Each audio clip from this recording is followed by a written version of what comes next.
All right, peace everyone. Welcome back to another BABTalk. I'm Larry, aka Geechee, y'all, and we got Asafo here. We have a guest, Dr. Jessica. We'll bring her on and have her introduce her, talk about cooperatives among African Americans, the history of cooperatives. So, Dr. Jessica, please introduce yourself to the people who might not know you right now. Sure. Good evening, everybody. Jessica Gordon-Nembhard. I'm the author of Collective Courage, A History of African American Cooperative Economic Thought and Practice. I'm a professor at John Jay College, part of City University of New York, in the Department of Africana Studies. I have the title Professor of Community Justice and Social Economic Development. I'm a political economist. I study cooperative economics, solidarity economics, racial wealth inequality, Black political economy, racial wealth inequality, things like that. And I've been studying the history of African American cooperatives for about 20 years now, along with cooperatives as a community development strategy and the benefits of cooperatives to communities, things like that, need for economic justice in order to achieve racial justice. Those kinds of things. I'm also a mother and a proud grandmother. Nice. So, as we do often, we'll go back and forth with me and Asafo asking questions, and then also people in the audience who's watching on Facebook and YouTube, you can definitely get your questions in. And towards the end, we'll be able to pull your questions into the space. So, Asafo, we'll start with you, your question, and go back and forth. But the mute bug got you right now. You got me once again. Good grief. So, Dr. Nembhard, you're the author of this book, Collective Courage. I'm holding it up to the so our audience can see it there. History of African American Cooperative Economic Thought and Practice. And could you tell us a little bit about the premise of the book and how you came to become interested in this in the history of cooperative economics and in the Black community? Yes, absolutely. So I was working on ways to talk to Black communities about how they can take better control over economic development and what that would mean and look like, especially economic development that was family friendly, children friendly, human friendly, that kind of thing. And as I started to learn more about cooperative economics and community-based economic development and that kind of thing, I noticed that there were not a lot of examples of African American cooperatives. When I went to co-op meetings or conferences, there weren't very many African Americans at the conferences. And then when I started to talk to communities about doing cooperative economics, Black community people would tell me, "Oh, we don't do that," which made no sense to me. So I decided I needed to do some research. I'm a researcher. I figured I needed to do some research. I thought maybe I'd spend a year or two looking to see how African Americans interfaced with the cooperative movement and what kind of co-ops we had. I actually, for a while, thought I could do a book on what I call subaltern cooperative economic development, how African Americans, Latinx people, Native Americans all use cooperatives as a strategy to address their marginalization and oppression in society, right? But I ended up stuck in the African American experience because it turned out to be so much information, but very hidden. So it's a weird combination, right? It was very hard to find and slow dig. I really had to dig and slowly find the information. But every time I found information, I found links to 2 or 3 more co-ops or more people who were involved in co-ops or whatever. So I ended up having to I did archival work. I looked in old newspapers and magazines. I looked in the papers in libraries, Library of Congress, the Schomburg, for Black people who were involved in the co-op movement and their organizations. I read autobiographies. Anywhere I'd just get a line here or there, a statement here or there about what we did. And I was able to then put together this continuous history from 1700s, probably earlier, but the 1700s up to the present 21st century of activities of African Americans, both official, incorporated cooperatives as we know them now in the 20th and 21st century, but also mutual aid and other kinds of economic cooperation. And so then I just started putting it all together, started telling people about it, trying to make as many connections. I didn't want to just tell individual stories about co-ops, but I wanted to do the connections. That's why I also talked about economic thought, because it turned out that a lot of our leaders, especially by the 20th century, were also talking about co-ops and economic democracy as part of a liberation strategy. They weren't just talking about voting rights and political rights. Something that you said about your research leading you to focus on Black cooperatives or Black folks in general. It reminds me of Dorothy Brown's book about tax system, and she says that if we ever report taxes by race, you'll see how detrimental it was for Black folks. Same thing with Marsha Baradaran. She started studying banks and then realized, like, oh, this thing is happening. And so this concept of everything is about race, it is true.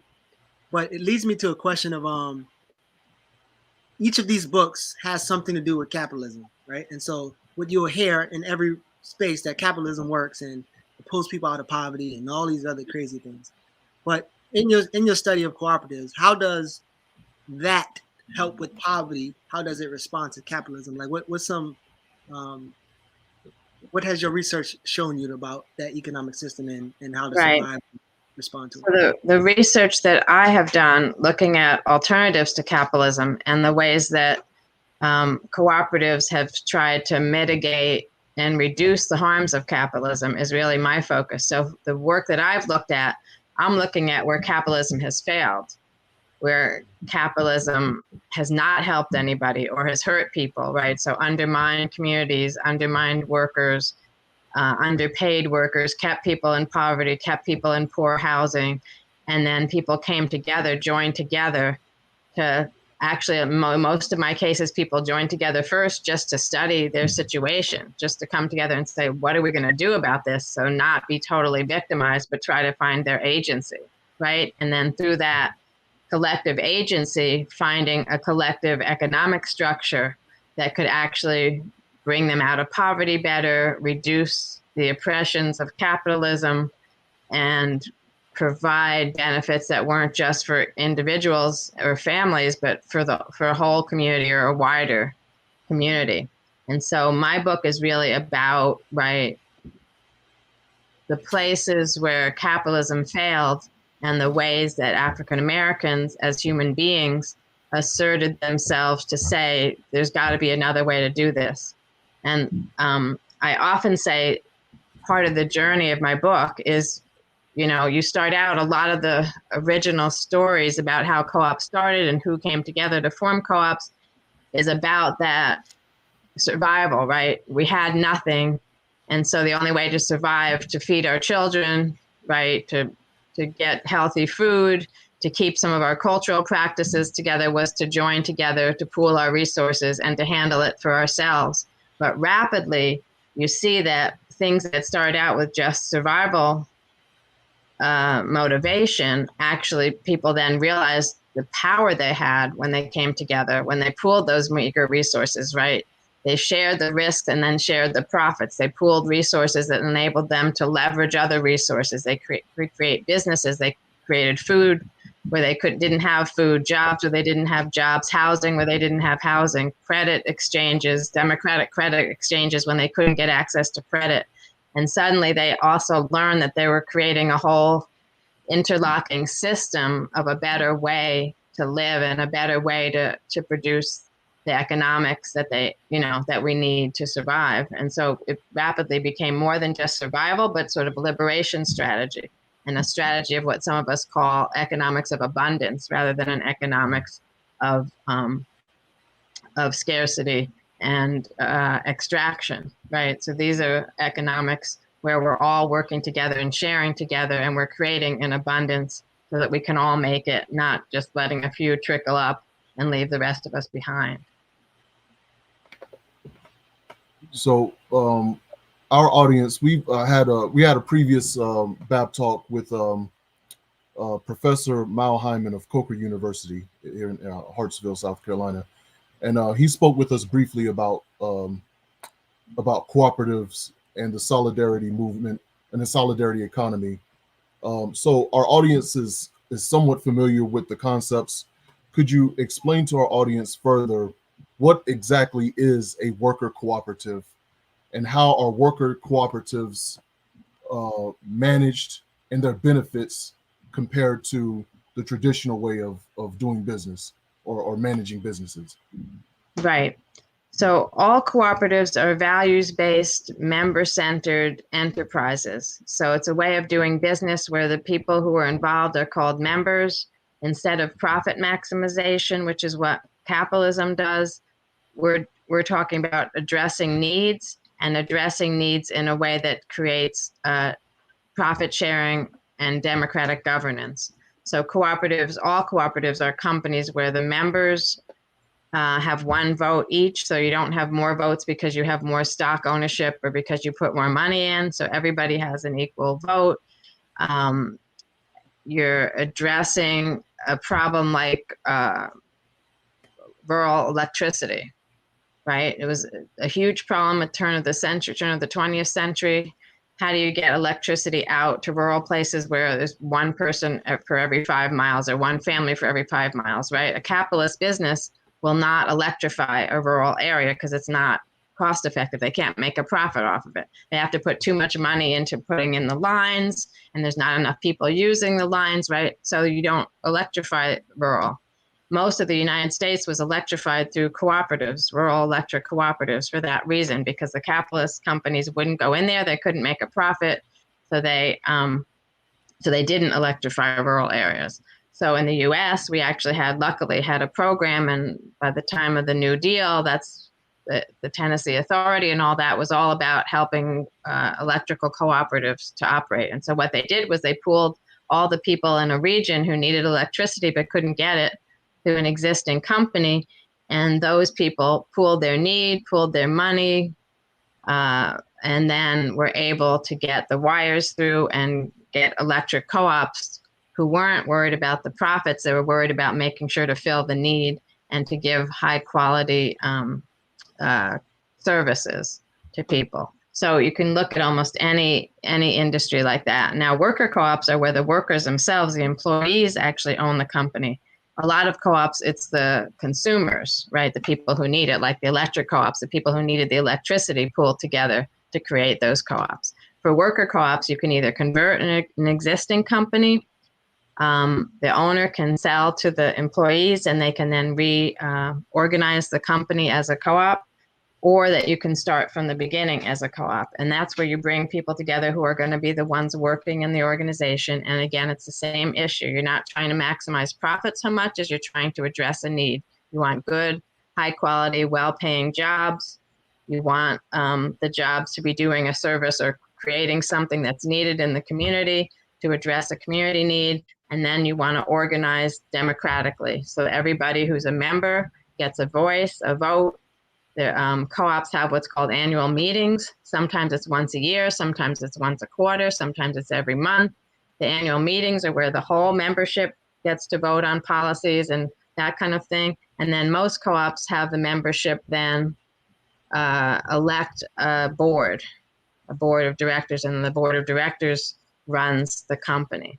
Worker co-ops can either do everybody is on the board of directors, or you elect members of the board of directors. And then some worker co-ops decide to self-manage, and that's usually when everybody's a member of the board of directors, and then you manage, you divide the management activities up into committees, and everybody either rotates or stays on the committee and does the management that way. Some worker co-ops do actually hire a manager that's beholden to the board, who's beholden to the members. But the idea, again, is members rule, right? The purpose is to make life better for the members. And we have data now of how much better working in a worker co-op is. One, having that ownership and control makes a difference. Two, most worker co-ops try to maximize jobs right? So they give living wages when they can, give benefits. Because you're an owner, you also get dividends back. So every year that the company is profitable,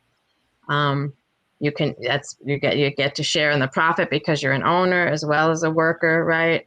Worker co-ops have better retirement plans, that kind of thing. And so between the job satisfaction, the self-determination, and then the focus on returns to work being so important, right? Worker co-ops tend to have more productivity, better satisfaction, and better incomes and retirement funds.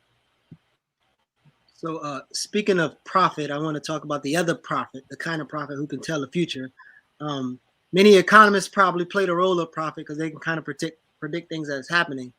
Do you in your research or study, see that capitalism is on its last leg? And I know earlier you said most Black folks either don't know or don't recognize that they can be in these kind of cooperative economics.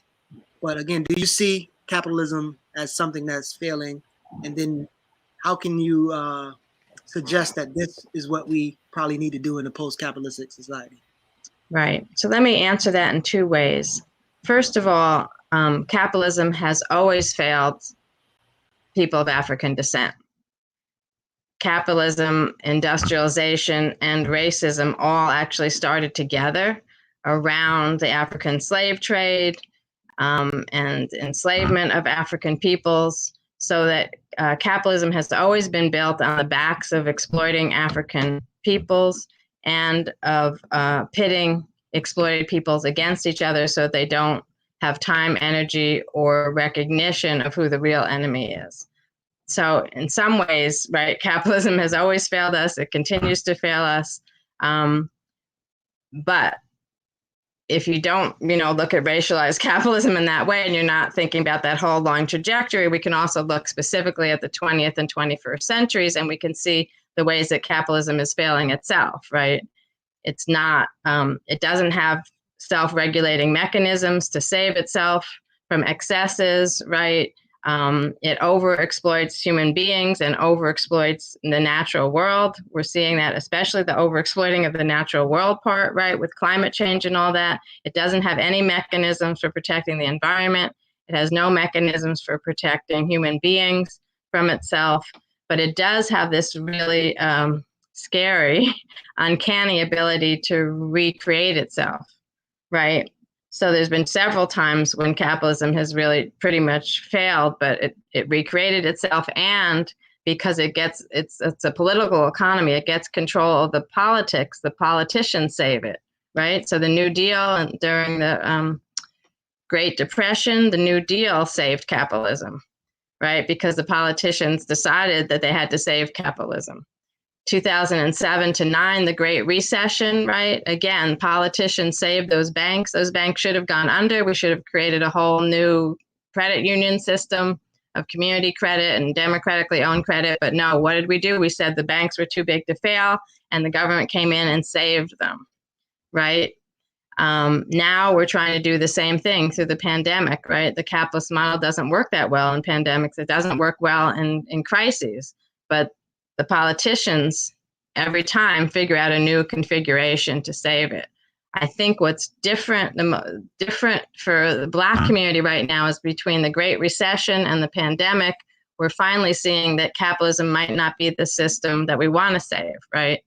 And save it for what, right? I think people are seeing it's really not serving their purposes. It's not working that well, or at least more and more people are. So since 2007 and the recession, I've seen a growth in Black food co-ops, Black worker co-ops. There's been increasing interest in credit unions. There's been much more interest. People are finally saying, you know what, I don't want, it's like, why do we want to run back into the burning house or whatever, right? We need to leave that, let that house burn down, and let's rebuild. And I think people are much more willing now, and they're looking for understanding how to rebuild. They're naturally moving toward more mutual aid in the transition, right? So they're figuring out ways to help each other while we transition to a new system.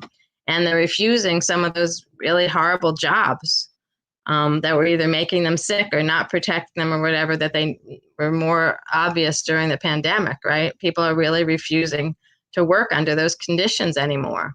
And so if that keeps happening, I don't know if we'll totally topple capitalism, but I do definitely see more and more people in communities saying, let's do something different.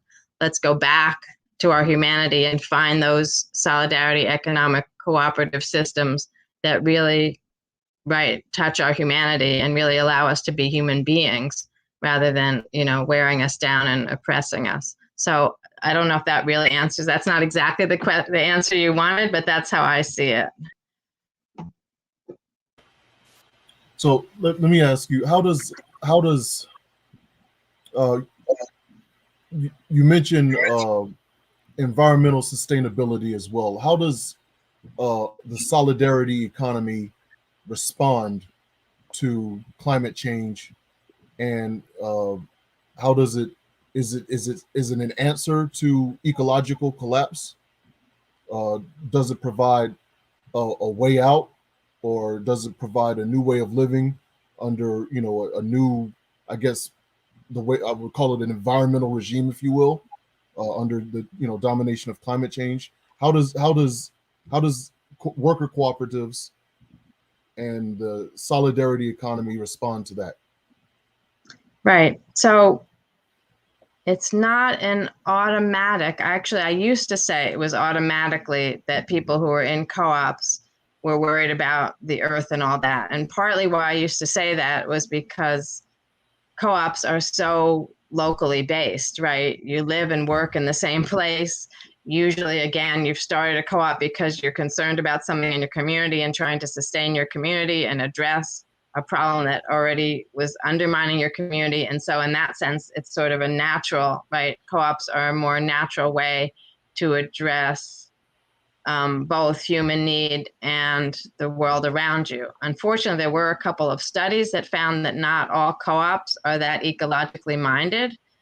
Again, I think mostly because we live in such a capitalist world, right? Either for them to compete in the capitalist world or that they didn't have all the values about the ecology. They had more values just about their own membership and making sure the co-op worked for them.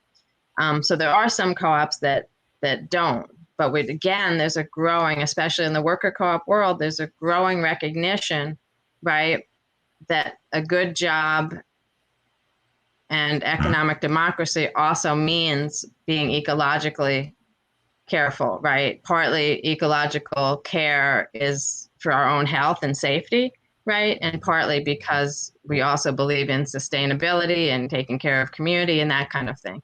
So there's a growing movement. I work with a group called Green Worker Co-ops in the South Bronx, and that organization actually developed to do both, right? To create good worker co-ops, but that are in green industries, right? So to do both, to take care of, to start and be in doing green industries, but also to make sure those industries were worker owned and worker co-ops. And so to match that. And you're seeing that more and more too. There's a lot of the new worker co-ops that are for cleaning co-ops are doing ecological cleaning co-ops. They won't even let you use horrible toxic cleaners if you hire them, right? You have to supply, or they bring in ecological cleaning. And so they clearly see a connection.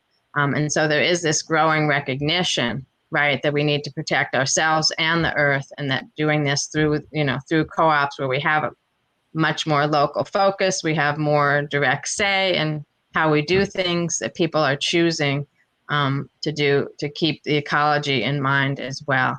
But my main message is about how important it is to be deliberate about these things. So even as I said, not all co-ops think deliberately about that. But for me, that's one of the lessons I learned in studying cooperatives, is the co-ops that were more deliberate about how to sustain themselves, how to make sure to really be democratic, how to care for community and care for the environment. Those co-ops are stronger, more long-lasting, are more revered in their communities, that kind of thing.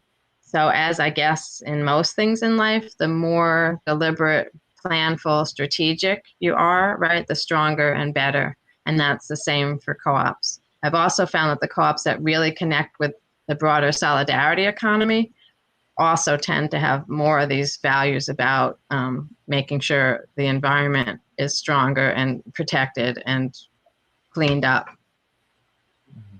Speaking of strategy, I think from our studies and experience, there's a lot of pseudo-economic and pseudo-economists in our elements, and they are spreading information that Black people believe about them economically. That we have these trillions of spending power and we could just circulate money around. Knowing that our economic condition is not the best, and that public policy and private and public partnerships is necessary. Even, we kind of saw capital was some of the issues in the book. Do you see public or private partnership happening in cooperatives without strings attached? Like, is it possible that you see it? And is there examples of that now or have been in the past? So yeah, access to capital is definitely a big issue, especially because we still live in a capitalist economy, and you still have to, right, to run a business, you still have to bring in income and bring in more income than you spend, right? I mean, that's not exactly capitalism. The capitalism is that you want to bring in so much extra income that all you care about is the profit and you don't care about what happens in between, right?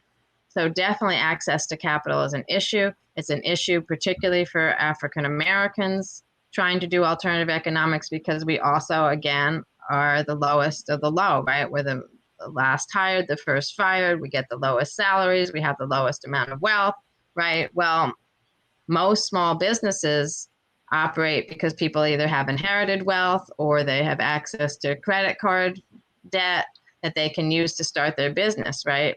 If you look at, but so many African Americans already don't have any wealth, don't have access to capital, right? And so then how do you start these co-ops without anything? And so there, the beauty of co-ops is that you can start without anything because everybody puts in what they do have. You pool and buy in bulk or do it in bulk, and then you leverage what you've been able to pool together of your own to either get grants or whatever. And so it's a beautiful model in that sense that you don't have to have capital, but somewhere along the lines, capital has to come in. Some of the things I've argued for is municipalities, states, and the federal government should really be making capital available to co-ops. They should recognize how important co-op development is to human development and to alleviating poverty. Some cities, there's about at least 10 to 12 cities in the US that have some level of giving some tax money back to do co-op development. So like New York City has some programs, Madison, Wisconsin, Cleveland, Ohio. There's a bunch of other ones that I'm not going to remember. And they all do it in different ways, but they essentially are giving public money back into the co-op movement, usually to do co-op education and loan funds. So that is an important model. There are sometimes some strings attached, like you have to have a certain amount of growth in the co-op, a certain number of co-ops created. The co-ops have to get big, that kind of thing. So in that sense, there are some issues because it takes much longer for co-ops to really get established than these policies are acknowledging. But still, it is relatively money with relatively few strings when you look at it municipally like that. We're trying to get more state and federal policies that would also do education and money and stuff. But there are also some other kinds of options. There's a group called the Working World, and they now have a group of loan funds called Seed Commons, which does non-extractive lending, especially to low-income and people of color who want to do co-op development. And what they do is they actually get philanthropy and donations without strings to donate to the Seed Commons network. And then that network helps people who want to develop co-ops to develop the strongest, best co-ops they can. They give loans, and you only pay back the loan if you're successful. So they don't want to undermine the business by making you pay back the loan too soon, or if you haven't been able to make enough surplus to pay back the loan. But they also give you enough technical assistance and support so that you should be successful. And then if you pay back the loan, the interest rate is very low or nil. You have a few fees to pay. When you pay it back, they can lend it out again to help another group. So there's a growing movement of this non-extractive lending. The other model that I saw that's interesting, but I haven't seen it lately, was in the 30s, a Black group in North Carolina was able to connect with the state Department of Labor. They started first a regional co-op, Black co-op organization, and then a statewide Black co-op organization, and they started to do their own stuff. They wanted to create manuals and give workshops for how Blacks could start credit unions and co-ops. And as they started to do it, they petitioned the state agriculture department to help them do it. And so they actually got money from the state agriculture department to finish their manuals, to disseminate them, and to pay for them to go out and give workshops. And that was extremely successful. They went from, in a 12-year period, they went from like 3 Black credit unions in the state to 98 Black credit unions. About 48 other co-ops were created in that period of time. And so that kind of a partnership. So what I was going to say is the strings are less attached if the self-determination is there, right? If you're already kind of creating what it is, and then you're just saying to the state, we deserve, you owe us, we deserve for you to support us, right? As opposed to waiting for the state to create something and then you trying to tag onto it or whatever, right? So that proactivity, right? Create it first, figure out how it's going to work, what you want, what are your goals, and then, right, demand or ask for the money to do it where you're still in control of it. And I think that's what makes a difference. And so that's, again, that collective self-help attitude that's behind co-ops, right? Doing it, setting it all up, making sure you've done it on your own terms. And then when you get either coalitions or get money from other places or get public money for philanthropy, it's on your terms because you've already built it and set it up in that way.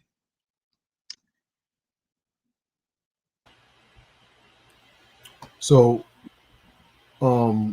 just really quickly to our audience, we Dr. Nembhard was also with us during our last study session on her book. She joined us and answered questions, and we had a very, very good discussion.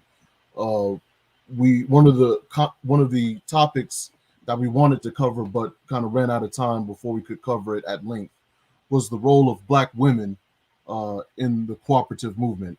And I definitely wanted to cover that topic in this discussion. So Dr. Nembhard, if you could educate us and educate our audience regarding the role and contributions of Black women to the cooperative movement. Right. So it was one of the surprising findings for me, and I know it shouldn't have been surprising, but it was because I had started out trying to understand co-ops in general and co-ops as a community development strategy in general before I honed in on Black communities. And in the co-op world itself, internationally, there was a lot of concern that women didn't have strong enough roles in co-ops, that they tended to be members, but they weren't the leaders, they weren't on the boards, they weren't always the founders. And so I started out trying to understand sort of why women were subordinate in a model that was supposed to be so democratic and so human, right? But when I started to look at it for African American co-ops, especially through history, I found that that wasn't necessarily the case. In a lot of cases, the Black women were the ones who started it, or they were credited with being the backbone of the co-op, keeping it sort of a lot more like their role both in the Black church and in the civil rights movement, where people actually recognized that they were the backbone, even though they didn't always get the glory and the leadership. And so the more I looked into it, the more I found that Black women's role was very strong from early on. In fact, I talk about mutual aid societies being the precursors to co-ops in the U.S. And when you look back, you see how strong the role of Black women were in mutual aid societies. They often were the ones who started them. They often were the bankers, the people who held the money. They were often the leaders, as well as the ones doing all the scud work and all that kind of thing. And then when I looked, I also found that there were a lot of Black women leaders who started out in the mutual aid societies as leaders and then moved into the co-op movement as leaders. And so there's even a continuous, right, history of being involved in this kind of economic level of decision making and leadership that people didn't recognize. And then I was able to even find more fascinating stuff like Ella Jo Baker, who everybody knows from the 50s and 60s, right, in the NAACP and helping to form SNCC and be an advisor to the young people in SNCC and kind of coining the phrase of grassroots leadership and grassroots leadership development. Well, it turns out in the 30s, when she was just out of college, she was a co-founder of the Young Negroes Cooperative League. And so she actually started her career in the co-op movement, right? And then became a civil rights activist later. So she was bringing all the nuance and innovation she brought to the civil rights movement came from her work in the co-op movement. So her understanding of grassroots democracy and all that was because of her co-op work. And she had traveled all over the country as executive director of the Young Negroes Cooperative League, doing education programs, helping people do all the innovative grassroots fundraising, things like that, and promoting it. But also at the very first conference in 1931 in Pittsburgh of the Young Negroes Cooperative League, she gave the closing speech. And what was the topic? The role of Black women in co-ops and how essential and important it was. And the Young Negroes Cooperative League, their mission was to bring young people and women on equal terms into the co-op movement and have them be the leaders of a new generation of people seeing economic development in a new way. So that's, you know, that's kind of epitomizes my view of what's happening with Black women in the co-op movement. And then you get women like Fannie Lou Hamer, who did the opposite. She starts out in the civil rights movement doing voting rights, and then realizes in the middle of all that she actually wants and needs to focus on cooperative economics, because what she said is they retaliate against us when we try to register to vote and when we try to organize politically. And if we don't own our own land, create our own food, have co-op housing, they can undermine us economically, and they can stop us, right? She was a sharecropper with her husband. They got thrown off the land that they'd been sharecropping for 15 years because they registered to vote. So she was like, we have to stop this, right? We need our economic independence. We need economic stability. We need to own our own stuff. We need collectives and cooperatives. And then we can fight for the political rights from a position of strength and economic independence. But otherwise, they're going to win if they control us economically. So that's another, right? A strong Black woman who really understood that connection, right? We really can't have any of the other justices if we don't get our economic justice, if we don't have our own economic self-determination. And so, you know, those examples, you know, are just so refreshing and so motivating, I think. Hopefully other people do too. But that also, you know, and then there's lots of lesser known Black women who were credited even by the Black men in the co-op movement for keeping a co-op together, launching it, keeping it going, running a women's guild, keeping motivations up, you know, being the treasurer, all those kinds of stuff. So many cases I kept finding where people were saying, if it wasn't for the women, or if it wasn't for the women's group, our co-op would never have gotten this far, or that kind of thing. Awesome. So we're halfway through the conversation. So make sure if you're on YouTube or Facebook, get your questions. And I see some questions coming in, so we'll get to that in a second. So you talked about Fannie Lou and Ella Baker, which I don't think we were surprised as well, but we was very happy to see that. And a lot of us was talking about these are the two favorite people in the book. But they dabble in politics. They did the work, standing on economics and cooperatives. Food sovereignty was a thing. Absolutely. Do you think there is one particular area, if we are to do cooperative, that you would advise us to go into? Like, will it be food sovereignty? Will it be production of something? I mean, I know it's probably a interesting question, but is there an industry or something that you would advise us to go into Us as You in know, African Americans. I get versions of that question a lot, and I've got to say it's yes and no, right? If you look through history, I would say, agricultural and food co-ops are probably the most prevalent of the co-ops that Blacks started. And so in some ways, naturally, right, being able to produce food. In fact, some of the early, right, the kitchen gardens enslaved peoples were doing collectively, right, because that was how we survived, right? We had to be able to create our own food. And to do that, we needed some kind of control over land and hope. And often it was to own it, right, or to own it collectively, right? So in some ways, I would say, right, that the food sovereignty, the land ownership, right, are kind of the basis. And they're the most prevalent of what we did. But I don't think it's going to be enough, right? I really believe that we need cooperative ownership in all industries and all sectors, because it's also really the next most prevalent probably of the co-ops were the credit unions. The Blacks started and ran their own credit unions really early on. First, they were called credit exchanges in the 1880s. And then by the time we actually had credit union law, I think 1906 or something like that, we then started doing our own credit unions. But that access to credit, especially in a capitalist world, is really essential, right? Having democratic access to credit in places that knew who we were, treated us as human beings, and were owned and run by us were really important, because, as you know, most of the time we were not given loans by regular banks, even the federal the federal banking system, the federal farmers, right, either gouged us with high interest rates or didn't give us loans. So we were, the only place we could really be non-exploited in the credit world was owning our own cooperative finance institutions, which are credit unions. So I would say, the credit industry is probably just as important as food.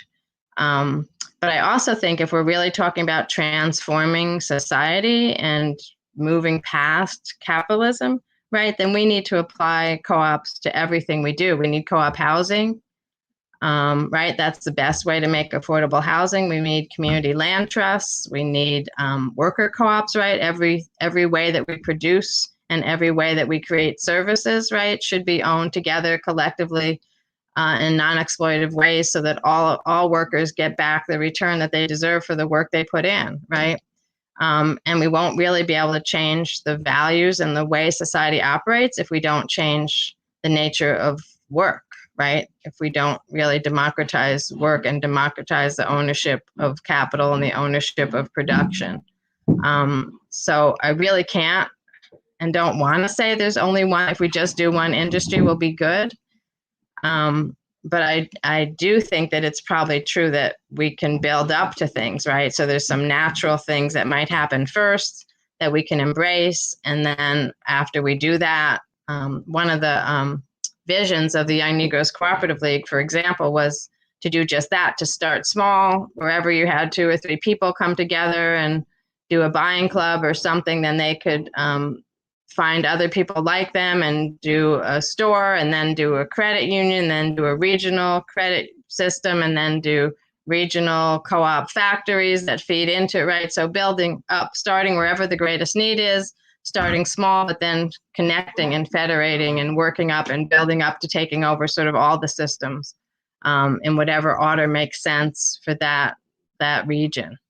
I think that's what we should be thinking about. But I don't think we should feel like we have to do it all at once, or we have to start big. I think we have to start small for it to really be authentic and to work well. And then, as we said, start where we are, start with what we need, and then keep building up. The more we learn how to do this together, the more we can see how it can be used in a different industry, in a different sector, and keep building it up. So, did the cooperative movement over the decades have widespread support from traditional civil rights organizations, say the NAACP, CORE, different groups like that? Did they advocate or support the idea or the concept of worker cooperatives?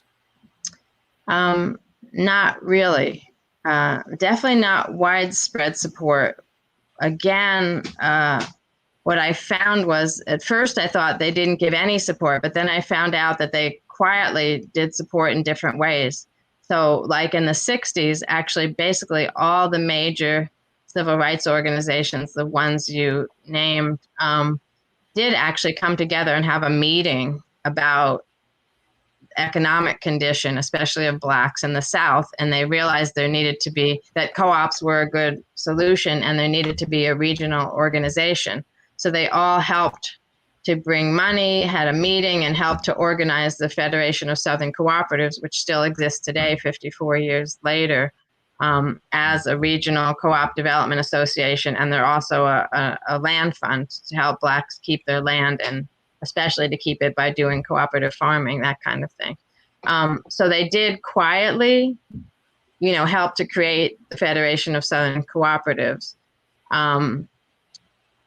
And there were other times in history where some of the largest Black organizations were supportive of cooperative economics. But often, again, because of how oppressive this U.S. system is, right?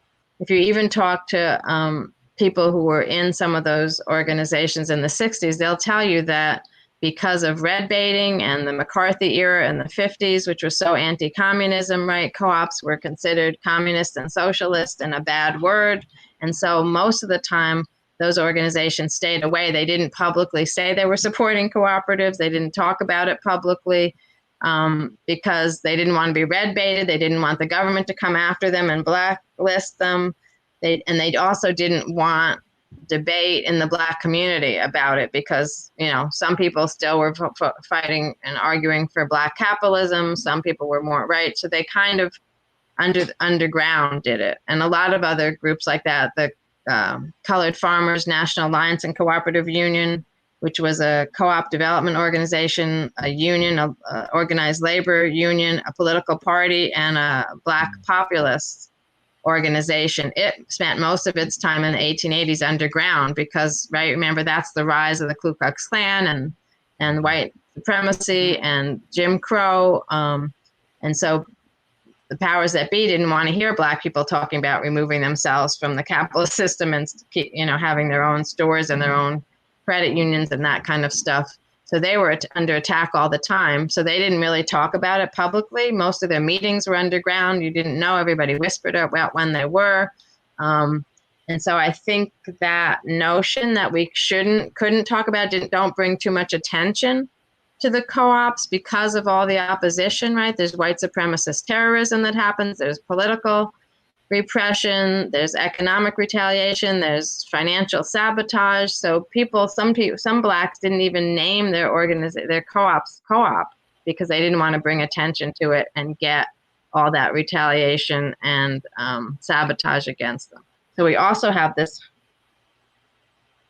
I was going to say horrible, but maybe that's not the right word, a frustrating history of people doing it, but not really even telling their children about it, not really passing it on, not bragging about it because it was so dangerous, both politically and economically, and sometimes physically dangerous to be involved in it.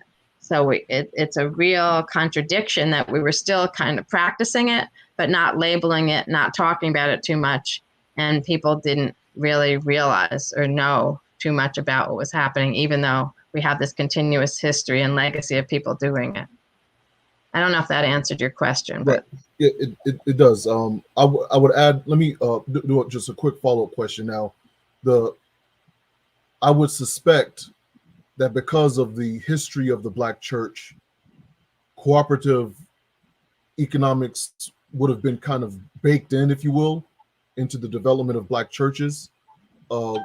What did you find in your research about the contributions of the institutional Black church to the cooperative movement? Right. So the other thing is the Black churches and even other Black religious organizations actually tended to be very supportive and play a role in the Black co-op movement. So a lot of the early, and it started out with mutual aid, right? A lot of the mutual aid societies came out of religious groups, were housed in churches and things like that. a lot of the early credit unions came out of churches. A lot of the early mutual insurance companies and banking came out that way. And so there was a lot of support from the Black church for co-ops. Again, sometimes it was very quiet because sometimes the Black churches were also afraid of being known or being labeled or whatever. But a lot of meetings happened in churches. A lot of people also, because they knew each other from church, right? They would start a co-op together, because often co-ops, right, you have to start with trust and knowing each other, right? So we have a lot of examples where people were in the same church and started a co-op, or that they actually started the co-op through or in the church. So there is those relationships. A lot of the values of co-ops and cooperation resonated to other religious values. The Nation of Islam, throughout its history in the U.S., has also supported worker co-ops as well as food co-ops and credit unions. So that's why I would say it's not just the Black church, but Black religious organizations, both formal and informal, seem to have resonated to this and have been helpful most of the time, right? And so there is an interesting connection between sort of the Black spiritualism and the co-op movement. I want to ask this question about response to capitalism. Could you share why you believe, if you believe, that this concept of Black capitalism is not a good response, or it doesn't work, it's not feasible for us? Right. So I have two, maybe it's three, probably three major objections to Black capitalism. The first one is capitalism is an extremely exploitative system, anti-human exploitative system. So I have a moral, right? I have a moral revulsion to it because I hate the way it exploits human beings. I hate the way it exploits Mother Nature, the environment, right? I don't believe that human beings should operate under a profit maximizing structure. I think we need a needs, to address need. We need to maximize how well we can address needs and create abundance for everybody. That's the kind of model I want. So the first thing is that, right, that moral objection to the whole purpose, mission, and structure of capitalism. I also think it's very clear that capitalism is what has created economic inequality, as well as I told you earlier, I think capitalism actually helped to create racism, right? I mean, they all kind of developed together, but so the legacies, right, of what capitalism had, I don't really believe that you can humanize or soften capitalism. Capitalism can't exist if you're not exploiting people, and the people who have more power run off with the spoils under capitalism. There's no way you can get around that. Now, some people think, okay, but if that's the reigning economic system, then shouldn't some of us get a piece of that pie? And that's sort of Black capitalism, right? Let some of us, right? And then the notion is, well, at least we hire more Black folks and maybe we're better employers, but we're still, a Black capitalist is still an exploiter, right? A Black capitalist still has to do profit maximization above everything else, which is not human. Right? Human is about addressing human needs and social reproduction so that we can become better human beings. But that's not what capitalism does. It actually creates worse human beings because of what it forces people to do in order to stay in the game, right? So I don't want other Black people to be capitalists. I don't want other Black people exploiting other people. And I don't want people thinking that's the end game, that that's the best we can do. I know we can do better. I know that we can, unalienate ourselves, right? And create systems that are much more human, that are much more about human development, and make sure that we all grow together, we all prosper together, and that nobody has to be exploited, or at least as little exploitation as possible. That's what I would rather do. I would rather not try to, emulate the worst of mainstream society. I would rather us show the world that we can be better and do better, and how to do that better.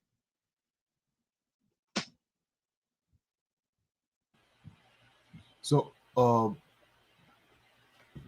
role that W.E.B. Du Bois played in the cooperative movement is featured throughout the book.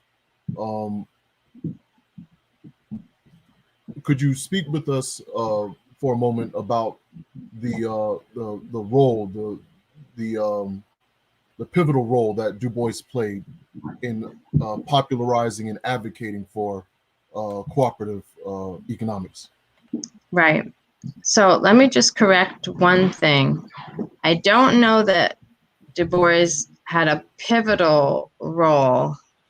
Okay. He had a strong theoretical model that I used to base my book around because he had such beautiful words and theory. In terms of his actual mark on the co-op world, yes, important because he was one of the first to have a conference, right?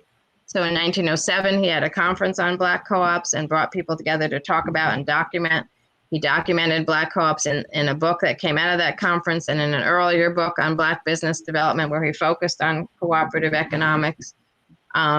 He tried to create a Black co-op organization in 1918, the Negro Business Guild, and held a meeting, but unfortunately that didn't go very far. And then he did write, from the 1890s to probably most of his life, but definitely at least up until his autobiography in 1940, he wrote beautifully about the theory of cooperatives and tried to support people to develop cooperatives.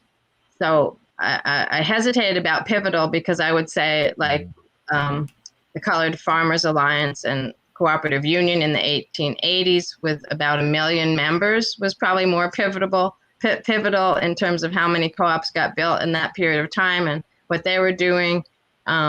Maybe the Black Panther Party might have been pivotal. They were doing a lot of co-op stuff in the 60s. Even the Brotherhood of Sleeping Car Porters in the 30s and 40s was probably more pivotal than Du Bois in terms of actually getting people to do study groups and to start co-ops. But Du Bois did the intellectual leadership for any of us who were looking for his stuff. But the sad part is, even though he wrote so eloquently and beautifully about this notion of a group economy and that as cooperators, we could show the world a better way to live and that we could bring ourselves out, what he has, there's a quote about we can enter the new city as men and women, not mules, right? So beautiful, beautiful language, but most people don't even know, right? Most people, in terms of what we read in school, if you even read Du Bois, in terms of what the media talks about when they talk about Du Bois, they don't talk about any of that stuff, right? They talk about the Talented Tenth. They talk about how he fought with Garvey and fought with Booker T. Washington. Some people, give him credit for starting urban sociology, but who talks about his co-op stuff? That's the other reason why I kind of featured him a lot, not just because the words and the theory was so beautiful, but because all that stuff was lost to history, right? I hadn't even known it. And I had taken a course on Du Bois and studied him a lot. It was until one of my colleagues, Curtis Haynes in grad school, had done his thesis on it, that he said, oh, read this stuff from Du Bois. And I was like, how did I miss this stuff? So sorry, I didn't mean to really quibble about the pivotal bit. So definitely intellectual leadership. He gave us a lot of ideas to think through, but he struggled. And he actually says in his 1940 autobiography, he wished he had persisted with talking about co-ops more than he did. But like by the First World War, he got distracted with World War stuff and Black socialism stuff. And then in the 30s, he was fighting with the NAACP because by then he had this articulation that we needed a separate group economy that was cooperative and that we need to do that first before anything else. And the NAACP said, oh, no, we don't believe in any kind of segregation. And in fact, he finally left the NAACP over this because they were like, no, you can't talk about Black co-ops and a separate Black co-op economy because we don't want to talk about segregation in any form. So, he definitely went through periods where he was struggling with how much to say and when. But remember, it's also a really repressive time. So Black leaders, it's hard for them to talk about this stuff and either get heard or respected. So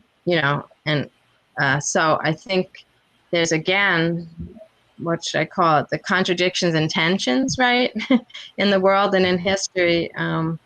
He lived long enough to keep talking about it and to keep referring to it, but unfortunately, it wasn't one of the areas that he was able to make a huge inroad. People weren't really willing to listen to him about the co-op stuff. Let's just hope that he was so quiet underground doing cooperatives that we haven't found it yet. I mean, I was able to find some co-ops that people said, oh, I went to a meeting with Du Bois and then I went home and started a co-op. So there's some evidence of that. So it's clear some people were able to, at the time, listen to him and go act on it and do stuff. I appreciate the correction. I would let me ask this really quickly. So often the narrative is that there's this bifurcation, if you will, this conflict between Du Bois and Garvey. Do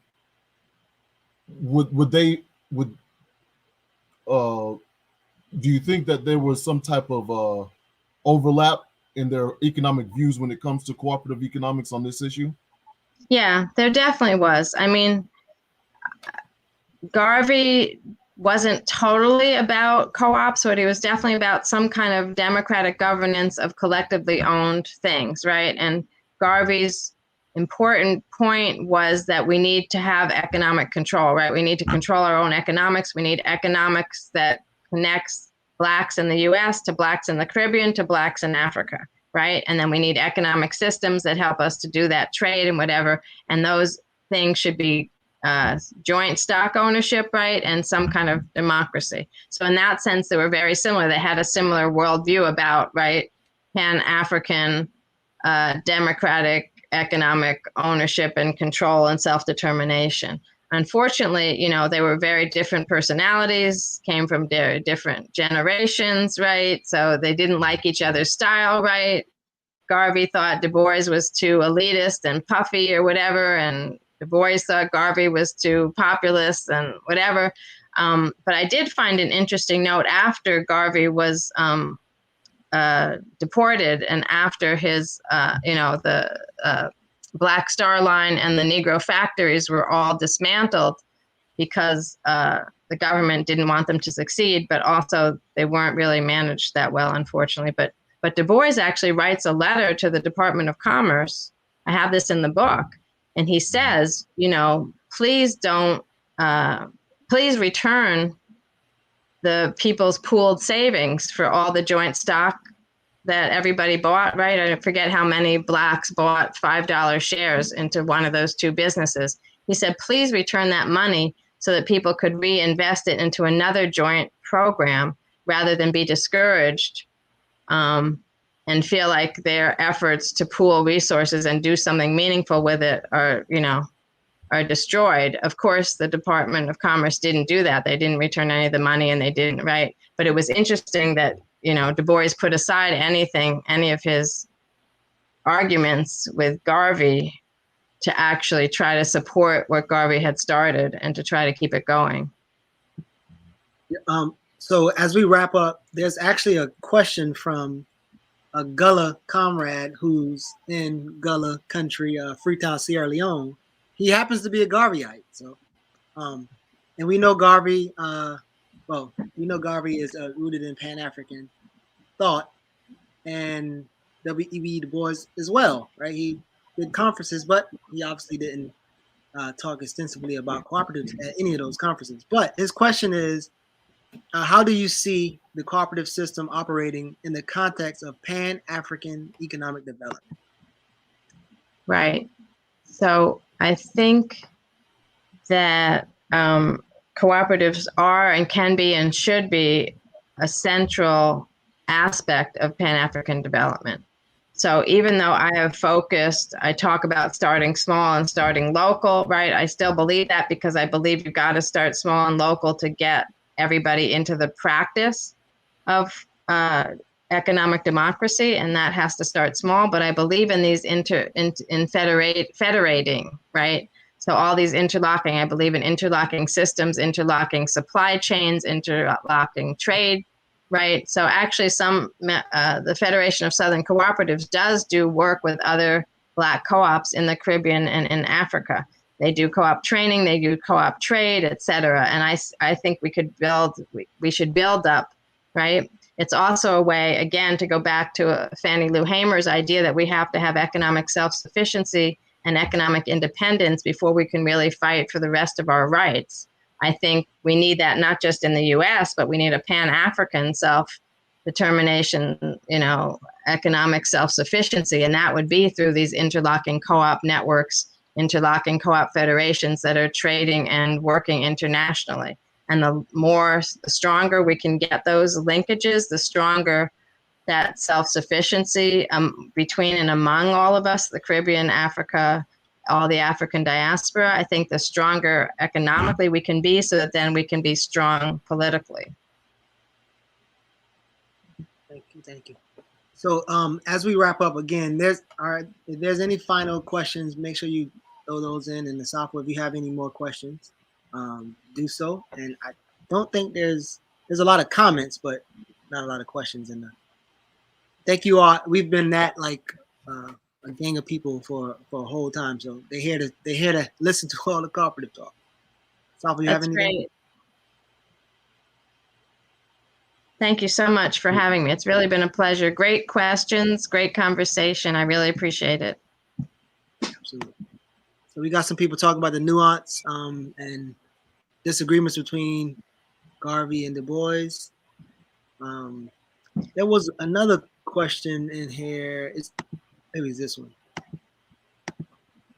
Yeah, I mean, the problem is, right, the world is always trying to get us Black folks to fight against each other and to fight for the crumbs, and we have to stop that mentality, right? We may have slightly different strategies, we may have disagreements on exactly how to do something, but I think we all want Black liberation, we all want prosperity, right? And so we need to figure out where we're together and where the common enemy is, and focus on that. Focus on building the new and better society, and not worry so much about the minor disagreements and the fights, which most of the time other people make them bigger than they really are. So if we could just on that point, the comment, Geechee, that you just had up, just, if you don't mind, put that back up really quickly. It's interesting too how this country won't contemplate any other practice, and definitely won't let Black folks engage in other systems without sabotage, retribution, etc. This leads to the question: if you could, for a moment, elaborate on the methods that were used to undercut and sabotage cooperative movements and cooperative efforts. Yes, I will, but I don't really want to end on that. So I'll do that, and then I'll try to end on how we overcame those things. So yeah, I talk about the whole gamut range of sabotage, from a simple sort of financial sabotage, right? A bank not lending money to a co-op, or not having helping a co-op to develop, or white competitors trying to undermine what the co-op is doing and undercut it, and that kind of thing, right? So very simple, direct sabotage. We move up the ladder of sabotage to things like landlords and insurance companies upping the rent, upping the premium, so that it's impossible to afford to stay where you are or to get coverage that you need. That's another kind of sabotage that we see lots of examples of, or even people not even selling you the land, or transportation, like railroads not transporting your stuff, right? So we have all those kind of levels of sabotage. And then we get worse. We get to the sabotage of undermining the leadership, right? Talking bad about the leadership, accusing the leaders of rape and this and that, so that you can try to lynch them. And so then there's all kinds of lynching to stop Black cooperators, burning down Black co-op stores.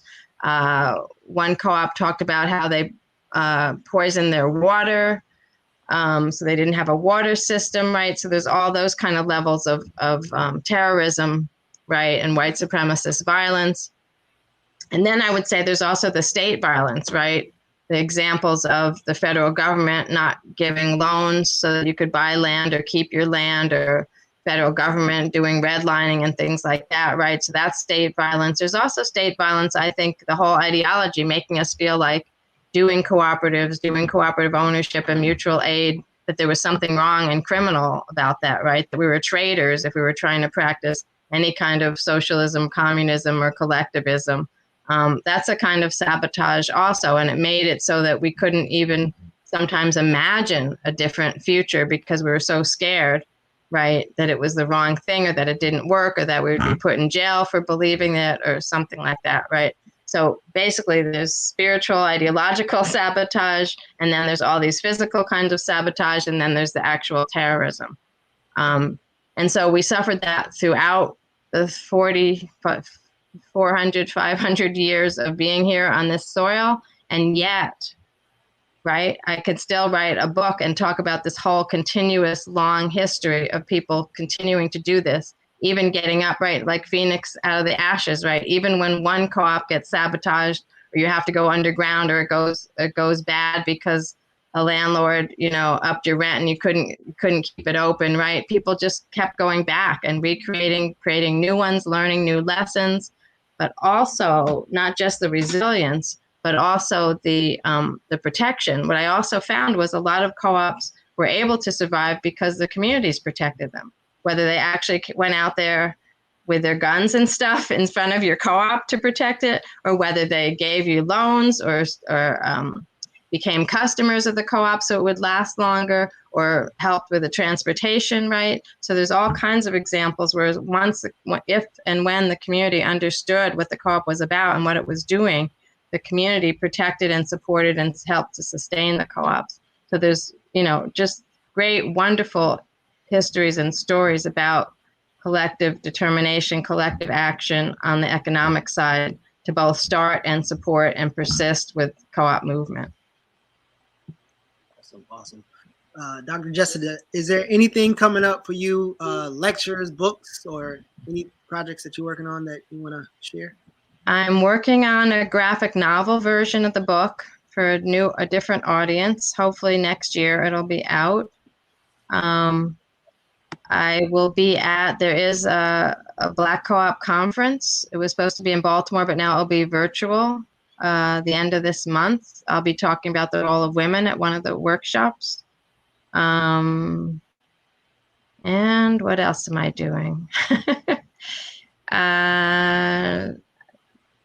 There's actually a bunch of stuff on the web that's, I think, open to the public. I did an 11-part series on each chapter of my book for the Kepler Institute in Indianapolis that I believe is online.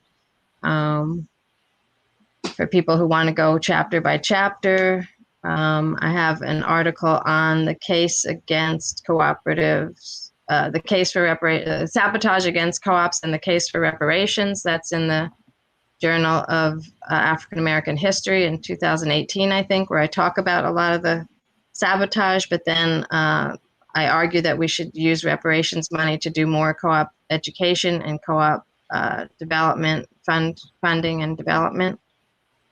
So that's another thing people could look at. And I'm working now on research on studying worker co-ops among incarcerated people while they're still in prison, and how important that option is. Of course, everywhere else in the world has it. We don't have it in the US, but Puerto Rico had it before COVID.